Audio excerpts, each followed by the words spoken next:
DJ বাপি presentation. সেই নদীর ঘাটে এসে মাঝিকে ডাকছে, মাঝি মাঝি আমাদের পার করিয়ে দাও, মাঝি আমাদের পার করিয়ে দাও। এখন মাঝি এসে দেখছে যে তিনজন লোক আছে, সব ব্রাহ্মণের বেশে। তখন বলছে পয়সাটা দাও। তখন মণিবর বলছে আমরা যোগী ঋষি মানুষ, আমরা পয়সা কোথায় পাবো? বলছে তাহলে পার হবে। কোন রকমে যদি রাজি করালো। এখন বিশ্বমিত্র মুনির পিছনে ভগবান রামচন্দ্র ছিল। যেই রামচন্দ্র সম্মুখে এলেন, সঙ্গে সঙ্গে সেই মাঝি বলে উঠল, তোমাদের দুজনকে পার করাবো, কিন্তু এই সর্বনেশে লোকটাকে পার করাবো না। কেন এ কথা বললেন? কেন এ কথা বললেন? ওই যে ওই লোকটার পাটা মানে চরণটা এত বাজে, একটা পাথরের উপরে পা দিয়েছে না, দেওয়ার মাত্র পাথরটা মানুষ হয়ে চলে গেছে। ওই লোকটার পা লেগে যদি আমার নৌকাটা যদি মানুষ হয়ে যায় তাহলে কি হবে? হ্যাঁ, তাহলে তো আমাদের আর পেটের অন্ন জুটবে না। তাহলে সোনামণি বল, তোমার সঙ্গে ওই যে ছেলেটা আছে, তোমাদের দুজনকে পার করে দেবো, কিন্তু এই বদময়েশ লোকটা, এর রূপ যেমন কালো, গুণ তেমন কালো, এই লোকটাকে পার করাবো না। ভগবানের রামচন্দ্র মনে মনে চিন্তা করছেন, আমি যখন বনের মধ্যে থেকে যখন আসছিলাম, মানে একটু আগে যখন আসছিলাম, একটা ভেকের গার উপরে আমার পা পড়েছিল। ভেক মানে ব্যাঙ। ভেকের গার উপরে পা পড়েছিল। ভেকটা আমার চরণটা সাপ মনে করলেন, কারণ সাপের গায়ের রংটা কালো আর আমার গায়ের রংটা কালো, মানে আমার পাটা কালো। তো মনে মনে চিন্তা করলো নিশ্চয়ই আমার সাপে ধরতে আসছে। সেই মনে করে কি করলেন, একেবারে তড়িঘড়ি গর্তের মধ্যে কপ কপ কপ কপ করে লাফিয়ে গর্তের মধ্যে ঢুকলেন। তাহলে দেখা গেল কি, সেই ভেক মানে সেই ব্যাঙ আর এই নাবিকে, এই মাঝির মধ্যে কোনো পার্থক্য নেই। তখনই ভগবান রামচন্দ্র বলে উঠলেন, শোনো, আমার পা লেগে কখনো কোনো পাথর মানুষ হয় না, এটা কিন্তু তুমি ভুল দেখেছ। এটা তুমি ভুল দেখেছ। কেন? এটা তুমি ভুল দেখেছ। তুমি পার করিয়ে দাও আমাদের। যখন অনেক অনুনয় বিনয় করার পরে বলল, বেশ পার করিয়ে দিতে পারি, তবে ওই নৌকার মাথাতে তার স্ত্রীকে বললেন, ওই নৌকার ওই মাথায় দুটো ধুতি আছে, মানে কাপড় আছে। ওই লোকটা, বদময়েশ লোকটার পা খুব বাজে। ওই পা দুটো ভালো করে জড়িয়ে নিয়ে নৌকার উপরে তোলো, যাতে চরণটা নৌকার গায়ে যাতে না ঠেকে। এইভাবে কি করলেন, ভগবান রামচন্দ্রের দুটি চরণ কাপড় দিয়ে জড়াচ্ছে। ভগবান মনে মনে চিন্তা করছে, যে চরণ পাবার জন্যে কত যোগী ঋষি মুনি বনে বসে সাধন ভজন করে আমার চরণ পায় না, ধীবরের মনোভাবটা কি দেখি কি করে। দুটো চরণ জড়িয়ে ধরে আজ কি করলেন, নৌকার উপরে তুললেন। নৌকার উপরে তুলে যখন ওই পারে পার করিয়ে দিলেন, পার করে দেবার পর ভগবান রামচন্দ্র মনে মনে চিন্তা করছে, পার হলে পারের কড়ি দিতে হয়, পার হলে পারের কড়ি দিতে হয়। তাকে ও তো কিছু দিতে পারলাম না, তবে ওর একটা জিনিস দেব। তবে কাছাকাছি থেকে যদি দিই তাহলে ও আমাকে চিনতে পারবে, ছুটে এসে আমায় চরণ ধরে কাঁদবে। একেবারে ঠিক মিথিলার রাজত্বে ঢোকার মুহূর্তেই ওকে একটা আমি আশীর্বাদ করব। এই বলে বিশ্বমিত্র মুনি রাম লক্ষ্মণ দুজনে কি করছেন, হাঁটতে হাঁটতে হাঁটতে হাঁটতে হাঁটতে হাঁটতে বেশ আধা ঘন্টা হাঁটার পর ঠিক একদম মিথিলার রাজার রাজত্বে পৌঁছাবার আগে তখন কি করলেন, তখন ভগবান রামচন্দ্র বললেন, পার হলে পারের কড়ি দিতে হয়, আমি তোর কিছু দিইনি, তবে তোকে আমি একটা আশীর্বাদ করি, দেখ তোর কেমন লাগে। সঙ্গে সঙ্গে বললেন, তোর কাঠের তরি সোনা হবে। তোরে কাঠের তোরে সোনা হবে। তোর কাঠের তরি সোনা হবে। তোরে কাঠের তোরে সোনা হবে। আমি এই আশীর্বাদ করলাম তোরে। কাঠের তোরে সোনা হবে। আশীর্বাদে করলাম তোরে। কাঠের তোরে সোনা হবে। আশীর্বাদে করলাম তোরে। কাঠের তোরে সোনা হবে। আশীর্বাদে করলাম তোরে। কাঠের তোরে সোনা। এই আশীর্বাদে করলাম তোরে। কাঠের তোরে সোনা হবে। এই আশীর্বাদে করলাম তোরে। কাঠের তোরে সোনা হবে। কাঠের তোরে সোনা হবে। ভগবান রামচন্দ্র বললেন, পারের কড়ি তো দিইনি, তোকে আমি এই আশীর্বাদ করলাম, কাঠের তরি মানে কাঠের যে নৌকাটা সেটা সোনা হয়ে যাক। এবার আশীর্বাদ যখন করলেন, তখন সেই মাঝি মনে মনে চিন্তা করলেন, নিশ্চয়ই উনি ভগবান হবে।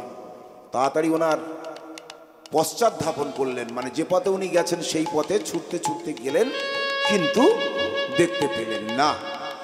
তাড়াতাড়ি কি করলেন, ভগবান রামচন্দ্র ভিতরে প্রবেশ করলেন।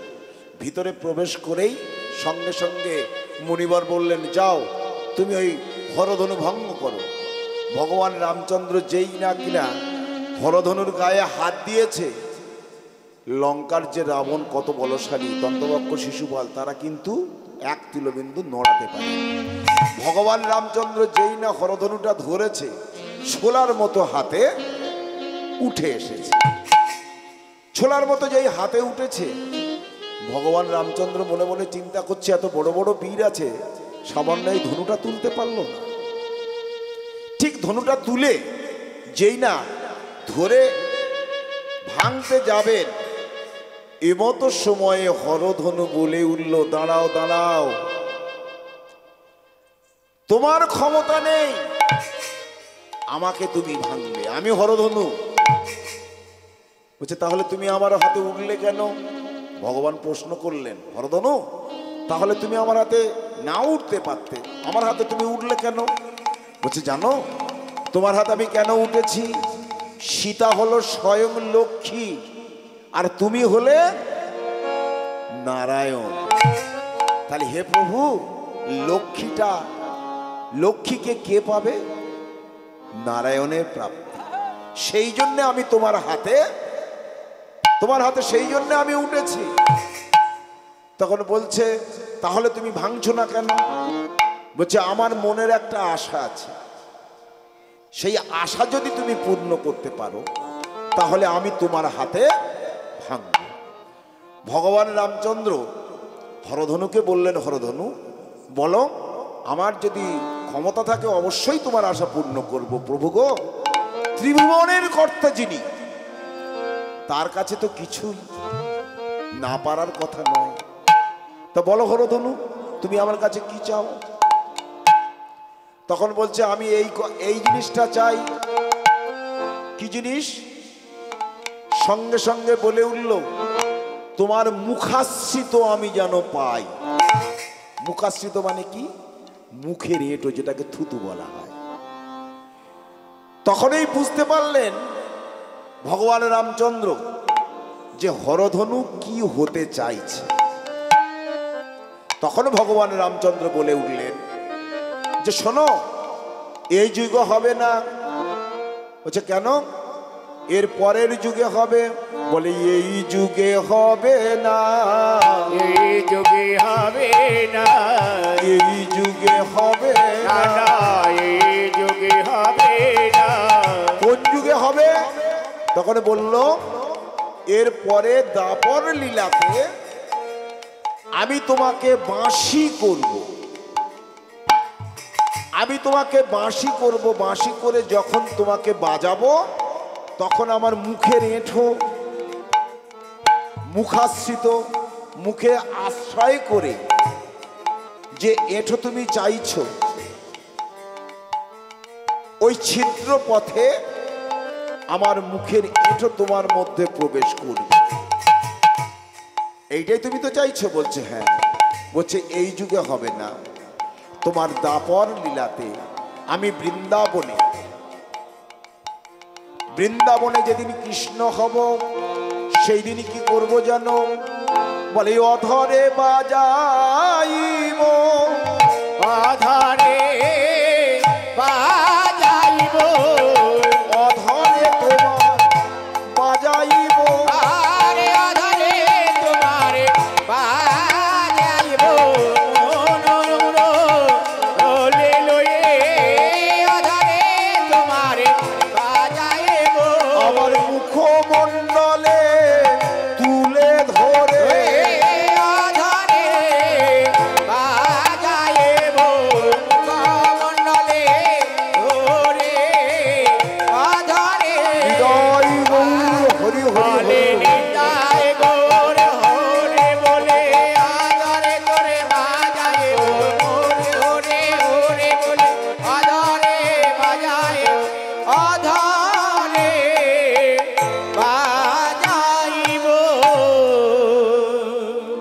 তখন হরধনু বলল, বেশ, তাহলে সেই দিন তুমি আমার মনের আশা পূর্ণ করবে। তাহলে তত্ত্বদর্শী এখানে বললেন, এই সেই বাঁশি, বংশী বাজাও তো গাবো তো কান হো মানে কানাই। বংশী বাজিয়ে বাঁশি বাজিয়ে গান করতো, কাকে সঙ্গে নিয়ে? সঙ্গ লয়ে বলবীর, সঙ্গ নিয়ে বলবীর, বলরাম দাদাকে সঙ্গে করে নিয়ে শ্রী যমুনার কুল থেকে তিনি অধরে মুরলী বাজাতেন। তাহলে কি হলো?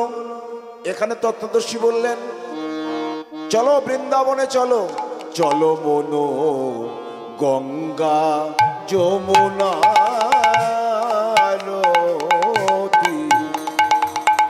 চল মন গঙ্গা যমুনা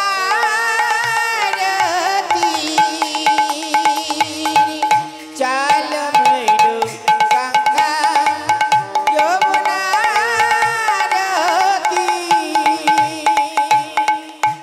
মোরে মুকুট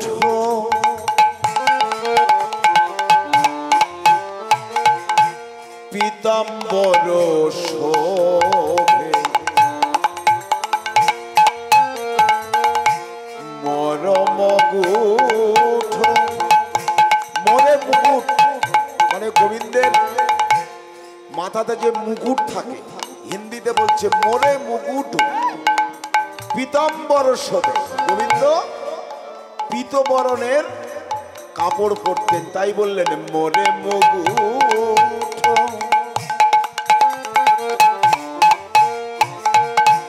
পীতাম্বর শোভে, মোর মুকুট পীতাম্বর শোভে, কুণ্ডল, কুণ্ডল মানে কানের কুণ্ডল, কানের দুল, কুণ্ডল ছ লোকশির, চলো মন গঙ্গা যমুনার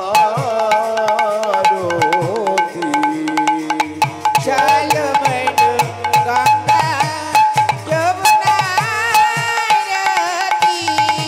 চল মন গঙ্গা গঙ্গা যমুনা मीरा के प्रभु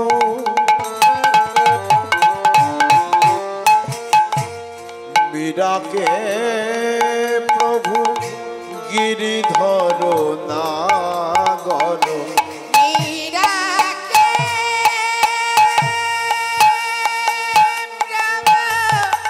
हृदय गौर हरि हरि हरि।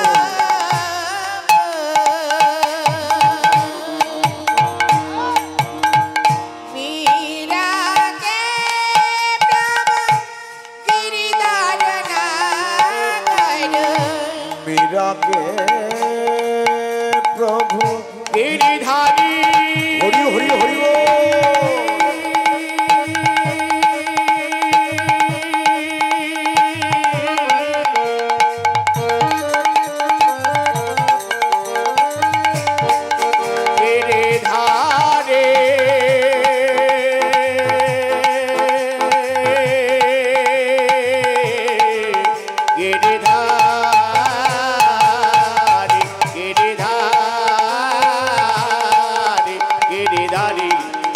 गिरिधारी गिरिधारी मीरा के प्रभु गिरिधर नागर मीरा के प्रभु गिरिधर नागर चरण परसित चलो मन गंगा যমুনা चल बनो गंगा यमुना नदी चल बनो गंगा गंगा यमुना नदी এইভাবে আজ বিভীষণ কি করছে? বিভীষণ আজকের মীরার ভজন গাইতে গাইতে কি করলো? পুষ্পগ্রতে যত রাক্ষস রাক্ষসীকে সঙ্গে করে নিয়ে আজ বৃন্দাবনে নামলেন। বৃন্দাবনেই নেমে কি করলো? আজ কৃষ্ণ রূপ দর্শন করছেন। রামরূপ কোথায় বুঝতে পারছেন না, কেই ভগবান। তখন অনাদিরাদি গোবিন্দ তার একই দেহে রাম এবং কৃষ্ণ দুটো রূপকে দেখালেন বিভীষণকে। সঙ্গে সঙ্গে কি হলো? সঙ্গে সঙ্গে কি করলো? সঙ্গে সঙ্গে বলে উঠল, আমি হরি বলবো, মদন মোহন হেরব। আজ ওই রাম এবং কৃষ্ণ দুটো রূপ দেখেই আজ বিভীষণ নিজেই এই গানটা রচনা করলেন। কেমন ভাবে রচনা করলেন? বলে আমি হরি বলবো, রাধা মদন মোহন হেরব।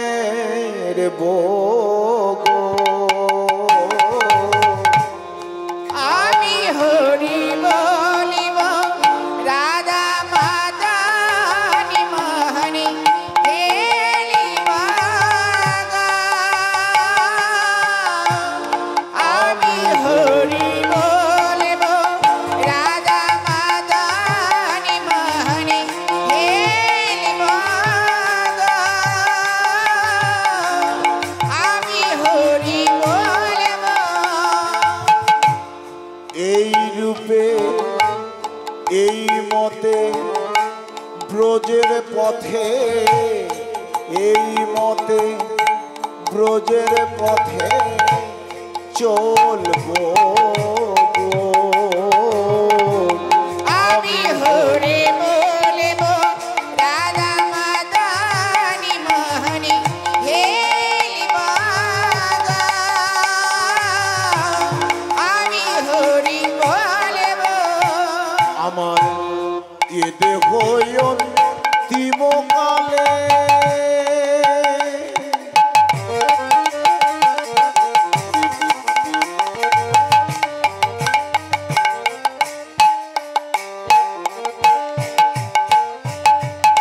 আমার এ দেহ অন্তিমকালে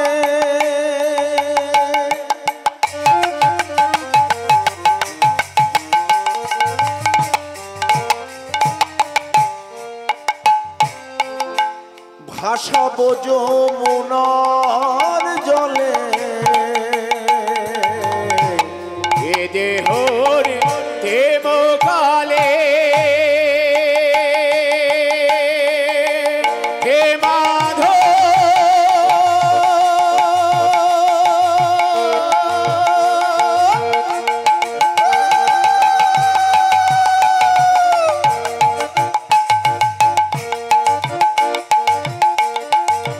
হে মাধব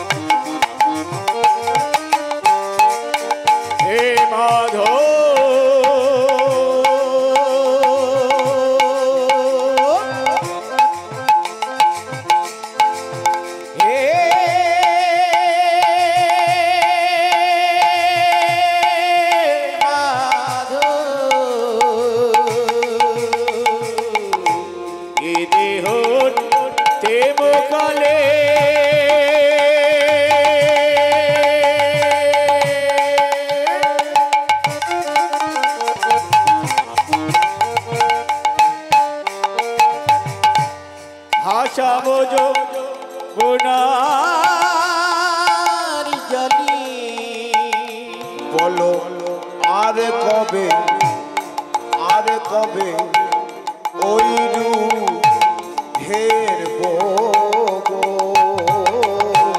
আমি হরি বলিব রাধা মাদানি মোহনি হেলিব আমি হরি বলিব হৃদয় রাধা গৌর হরি হরি মাদানি হরি বল হরি। হেলিব আমি হরি বলিব।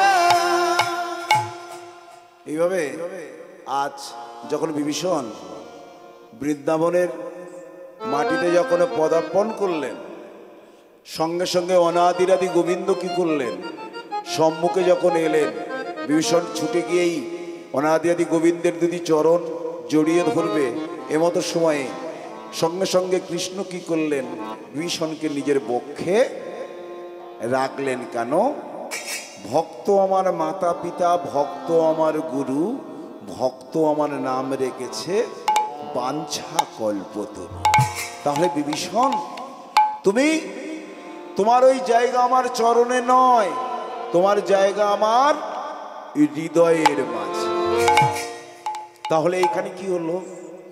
এইখানে আজকের যত রাক্ষসী ছিল সবাই তো অনাদিরাদি গোবিন্দ মানে ভগবানের কৃষ্ণ স্পর্শ করে, কৃষ্ণের চরণ স্পর্শ করে সব প্রণাম করলেন।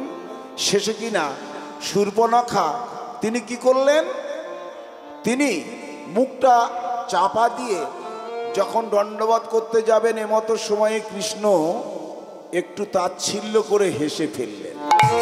শূর্পণখা বলে উঠলেন, হে প্রভু, সবাই তো আপনার চরণ স্পর্শ করলো, কিন্তু আমি যখন স্পর্শ করতে গেলাম তুমি হাসলে কেন?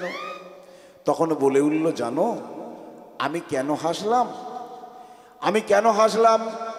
সঙ্গে সঙ্গে আমি কেন হাসলাম জানো? বলে সেদিনের কথায় আমার মনে পড়েছে। বলে সেদিনের কথা মনে পড়েছে, সেদিনের কথা মনে পড়েছে, বলে সেদিনের কথা মনে পড়েছে, যেদিন পঞ্চবটিতে ফুল তুলতে এলে। বলে সেদিনের কথা মনে পড়েছে, পঞ্চবটিতে মনে পড়ে তুলতে এলে, সেদিনের কথা মনে পড়েছে, পঞ্চবটিতে ফুল তুলতে এলে। সেদিনের কথা হৃদয় গৌর হরি হরি। মনে পড়ে তুলতে এলে, সেদিনের কথা মনে পড়ে, যেদিন পঞ্চবটে মনে পড়লে, সেদিনের কথা মনে পড়েছে, পঞ্চবটের ফুলে দিতেন, সেদিনের কথা মনে পড়েছে, সেদিনের কথা মনে পড়েছে। জানো আমি কেন হাসলাম? ত্রেতা যুগের কথা আমার মনে পড়েছে। বুঝছে, তুমি আমাকে বনের মধ্যে পেয়ে আমাকে তুমি স্বামী রূপে পেতে চেয়েছি। আমি বলেছিলাম আমার স্ত্রী আছে, তুমি লক্ষণের কাছে যাও। এই যে দাঁড়িয়ে আছে জানো, সেই লক্ষণ এ যুগে আমার দাদা বলরাম। তখন বলছে আমি বিশ্বাস করি না। বলছে কি করলে বিশ্বাস করবে? এই বৃন্দাবনকে যদি পঞ্চবটির বন নির্মাণ করে বামে যদি সীতাকে নিয়ে, ডান দিকে লক্ষণকে নিয়ে যদি একবার তুমি বাঁকা হয়ে দাঁড়াও, সোজা হয়ে দাঁড়াও, তাহলে বুঝবো তুমি সেই রামচন্দ্র। তাহলে কি হলো? ভক্তের মনের বাঞ্ছা যদি ভগবান পূর্ণ না করে তাহলে সে কিসের ভগবান?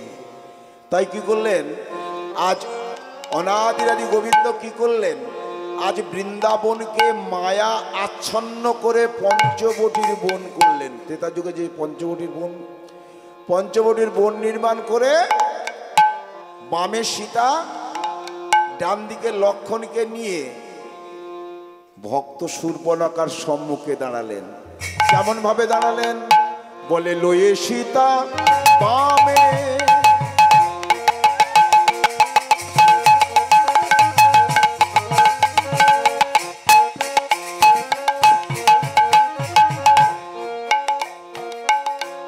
লয়ে সীতা বামে,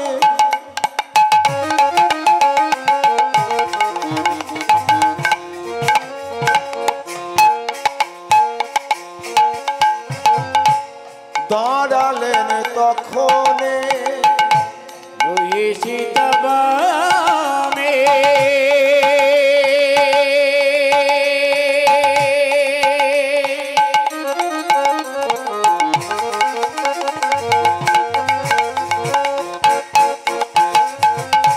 দাঁড়ালেন তখনই ভক্তের আশা পূরণ করলো এই না বৃন্দাবন। দেখো ভক্তের আশা পূর্ণ করলো এই নবীন দমনে। ওই না ভক্তের আশা পূরণ করলো এই না বৃন্দাবন। দেখো ভক্তের আশা পূর্ণ করলো এই নবীন দমনে। আমি ভক্ত বড় ভালোবাসি, ভক্ত বড় ভালোবাসি, আমি ভক্ত বড় ভালোবাসি, ভক্ত বড় ভালোবাসি।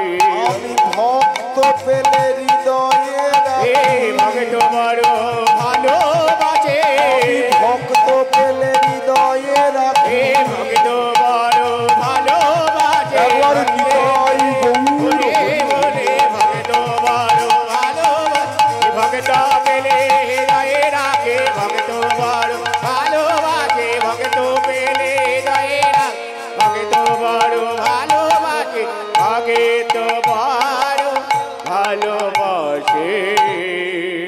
ভগবান রামচন্দ্র বললেন, ভগবান রামচন্দ্র বললেন ভক্তকে আমি বড় ভালোবাসি, ভক্ত পেলে সেই ভক্তকে আমার হৃদয়ে রাখি। তাহলে এখানে দেখা গেল কি, এই যে পয়দুর্গ লক পুলক, এই পুলক শব্দের অর্থটা এতক্ষণ গাইলাম। তত্ত্বদর্শী নরোত্তম দাস আজ বলে উঠলেন কি, নরোত্তম দাস বলে উঠলেন আজ গৌরাঙ্গ বলিতে হবে।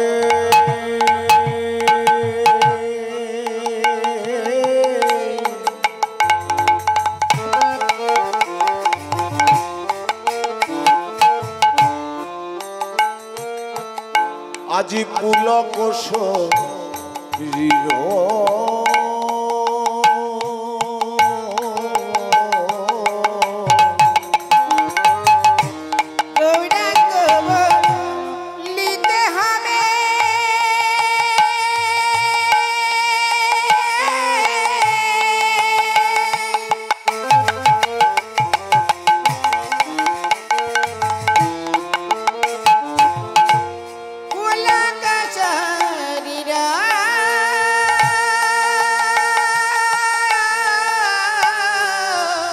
আজ গৌরাঙ্গ বলিতে হবে।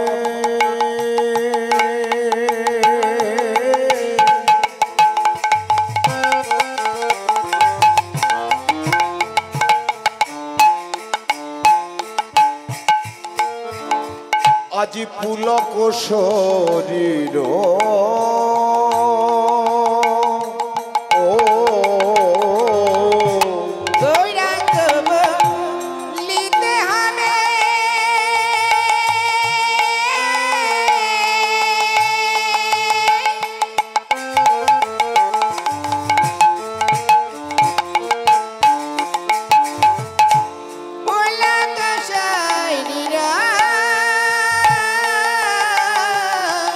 আজি হরি হরি বলিতে মোর নয়নের নীর। আরে হরি হরি বলিতে মনা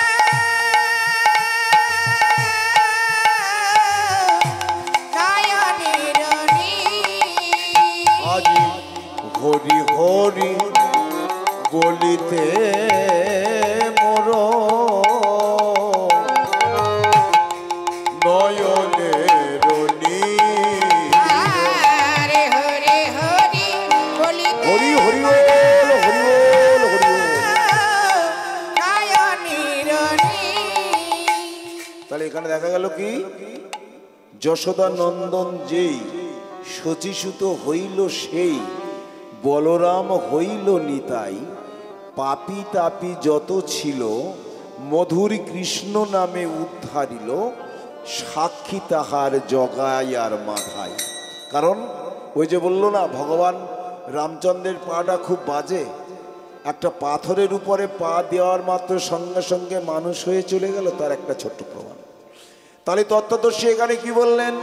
বলে যশোদা নন্দন যেই শচী সুত হইল সেই, যশোদা নন্দন যেই শচী সুত হইল সেই, যশোদা নন্দন যেই গোরা রে হরি হরি হরি বল, হরি বল। গোরা রে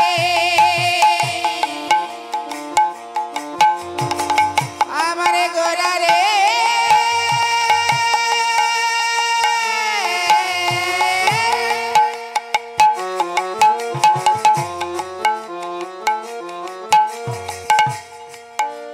আমারে গোরা রে গোরা, হরি হরি হরি বল, হরি বল, হরি বল। আমারে গোরা রে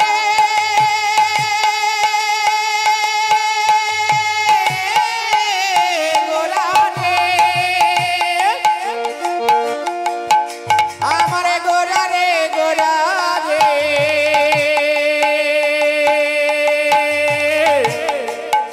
আমারে গোরা রে গোরা রে গোরা গোরা রে গোরা রে।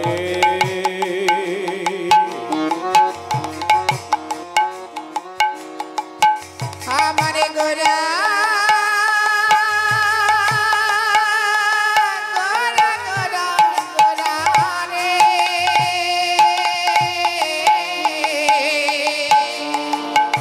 যশোদার জানা রে সচি চোত হইল রে যশোদা নন্দন যেই শচী সুত হইল সেই, যশোদার জানা রে সচি চোত হইল রে বলরাম হইল নিতাই নিতাই, বলরাম হইল নিতাই নিতাই বলরাম হইল নিতাই নিতাই। বলরাম হইল নিতাই নিতাই পাপী তাপী যত ছিল হরি নামে উদ্ধারিল, পাপী তাপী যত ছিল হরি নামে উদ্ধারিল, পাপী তাপী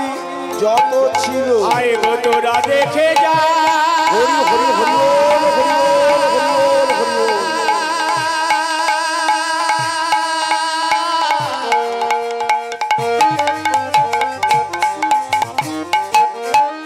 তোরা দেখে যা,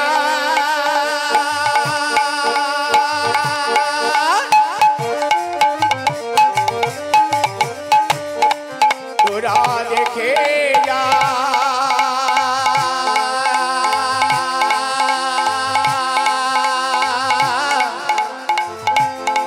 দেখে যা,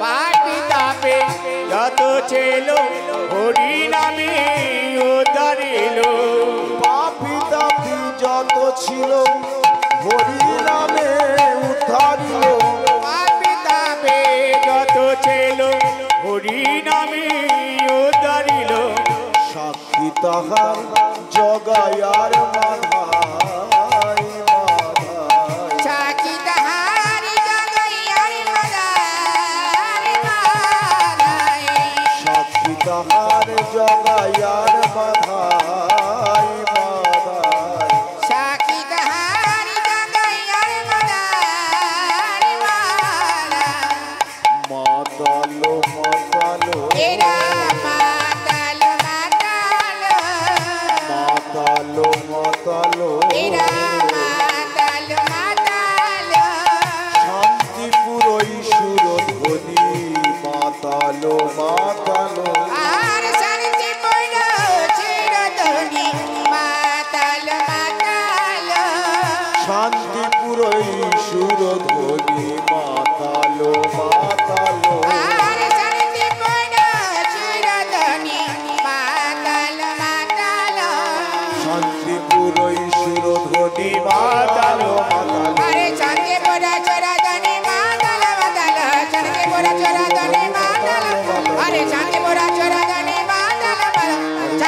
যশোরাধনী মাতাল বানালো মাতাল মাতাল মাতাল মাতাল। এখানে তত্ত্বদর্শী বলছেন যশোদা নন্দন যেই শচীসুত হইল সেই, বলরাম হইল নিতাই, পাপি তাপি যত ছিল মধুর কৃষ্ণ নামে উদ্ধারিল, সাক্ষী তাহার জগাই আর মাথাই। তাহলে এই ঘোর কলিকালে এত অমঙ্গল কেন, এত অত্যাচার কেন, এত অনাচার কেন? তাই নারদমণির মনে একটা প্রশ্ন জাগলো, ভগবানের কাছে একটু যাব। তাই ঢেকিটা চড়ে গোলক বৈকুণ্ঠে ভগবানের যেখানে বসে আছেন না, সেইখানেতে গিয়ে আজ দেখছে অনাদিরাদি গোবিন্দ বদনটা নিচু করে কাঁদছে। সঙ্গে সঙ্গে মহামণি নারদ বলে উঠলেন, প্রভু, যিনি এই বিশ্ব ব্রহ্মাণ্ডের কর্তা, যাহার কোনো অভাব নাই, আপনি কাঁদছেন কেন? বলছে, জানো আমি কেন কাঁদছি? আমি আমার ছোট ছেলের জন্য কাঁদছি। বলছে, পৃথিবী যত মনুষ্যকুল আছে, পশুকুল আছে, পক্ষীকুল আছে, সাগর জঙ্গম নদী সবই তো আপনার সন্তান। তাহলে আপনি বলতে চান আপনার কটা সন্তান? বলছে, এটা আমার যুগ সন্তান, যুগ সন্তান। সত্য, সত্য, ত্রেতা, দাপর, কলি। তখনই নারদমণি বলে উঠলেন, প্রভু, সত্যের পরে তো দাপর হওয়ার কথা, তারপরে তো ত্রেতা হওয়ার কথা। তাহলে সত্যের পরে ত্রেতাটা হলো কেন, আর তারপরে দাপরটা বা কেন হলো? তখন অনাদিরাদি গোবিন্দ তখন বলল, শোনো, তোমার কাছে আমি একটা গল্প করি, তুমি শোনো। ব্রহ্মার কন্যার নাম হলো অহল্যা। তা একদিন ইন্দ্র গুরু গৃহে গেলেন, গুরু ব্রহ্মার গিয়ে দেখছেন ওই অহল্যাকে দেখে ওকে বিয়ে করার জন্য প্রস্তাব দিলেন। যেমনই এমন ব্যবহার করলেন, সঙ্গে সঙ্গে ব্রহ্মা ওকে দূর দূর করে তাড়িয়ে দিলেন। সেই দিন থেকে ওনার মনে একটা হিংসা, একটা মনে রাগ আছে, ওই অহল্যার সতীত্বকে আমি নষ্ট করবই। এই বলার পরে অনেক দিন হয়ে গেল। গৌতম ঘাটায় গৌতম মুনি বলে একজন মুনি ছিলেন, সেই মুনির সঙ্গে অহল্যার বিবাহ কাজ সম্পূর্ণ হয়। দেখতে দেখতে 2-4 বছর কেটে যায়, কিন্তু মহামণি গৌতম ছিল নিষ্কাম প্রেমের মণি। স্বামী স্ত্রীতে মিলন না হলে তো কোনোদিন সন্তান হয় না। অতএব শাস্ত্রে বলছে, যে নারীর সন্তান হয় না তার নারী জন্ম বৃথা। তখনই মা অহল্যা স্বামীর কাছে বলেছিলেন, স্বামী গো, নারী হয়ে জন্মগ্রহণ করে যদি একটা সন্তান যদি না গর্ভে পাই, কোলে যদি না পাই, তাহলে তো আমার নারী জন্মটা হবে বৃথা। তাই একটা সন্তান তুমি আমাকে ভিক্ষা দাও। তখন গৌতম মুনি কি করেছিলেন, বাম হাতের কনিষ্ঠ অঙ্গুলিটা এই নাভিতে বুলিয়ে দিলে মা অহল্যা গর্ভবতী হন। তারপর 10 মাস 10 দিন পর একটা সন্তান হয়েছিল, যার নাম হলো সদানন্দ। সদানন্দ দেখতে দেখতে যখন 5 বছর বয়স, ঠিক সেই সময় উনি গৃহ ছেড়ে ভগবানের ভজন সাধন করার জন্যে গভীর জঙ্গলের মধ্যে চলে গেলেন। ঠিক তার কিছুদিন পর ইন্দ্রর সেই মনে একটা রাগ আছে, তিনি সমস্ত পক্ষী